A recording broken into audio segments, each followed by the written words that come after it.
The federal government has announced $24 million in funding for tourism operators who have been hit hard by storms and a tropical cyclone. Joining me now live is Agriculture and Emergency Management Minister Murray Watt, who has been touring the region. Minister, thank you so much for joining us. What is the latest on the recovery effort up there? G'day, Danica. I've literally just got off a helicopter, having been in Wujal and some towns around the Bloomfield River this afternoon as well, to see firsthand the situation there. And as you will have seen from footage that's been on air, there's really devastating damage to some of these towns that's going to take a significant time to repair. But locals were very pleased to know that there is another deployment of Australian Defence Force personnel starting to arrive. We've actually got Chinook helicopters in the air at the moment, as you may be able to hear, to help with resupply efforts and bringing in more personnel. So there's certainly good signs of progress in terms of the recovery, both here in Cairns and also further north into the remote parts of the community. But there's a very long road ahead. Some homeowners have been told that they could be waiting years for their homes to be rebuilt due to material and labour shortages. What can the government do here?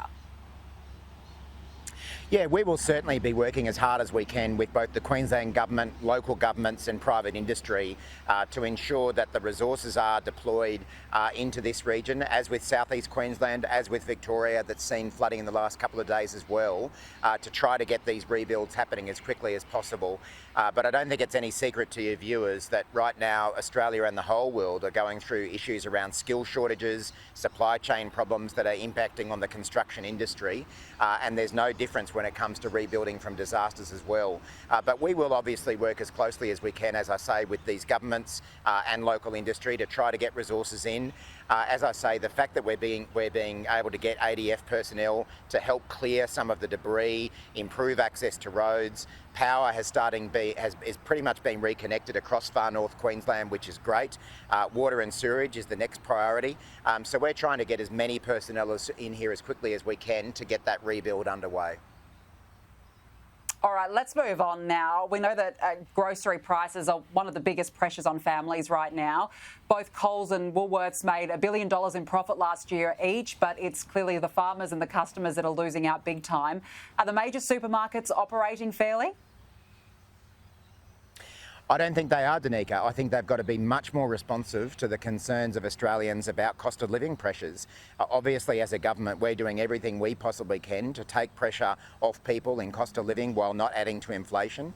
And we need to see the big supermarket chains do the same thing, while at the same time make sure that they give fair prices to farmers. As the Agriculture Minister, I've met many farmers right across the country who rightly complain that they just don't know from the supermarkets and wholesalers that they're selling to what prices those entities are paying to the farmer up the road. So they're not really sure what price to be selling these products to. And that inevitably means that supermarkets are putting a lot of pressure on farmers downwards when it comes to their prices. So we're keen to clean that up through a good, thorough review of this food and grocery code that we've announced and appointed a reviewer for in Craig Emerson. But we also want to make sure that supermarkets are held accountable at the checkout as well.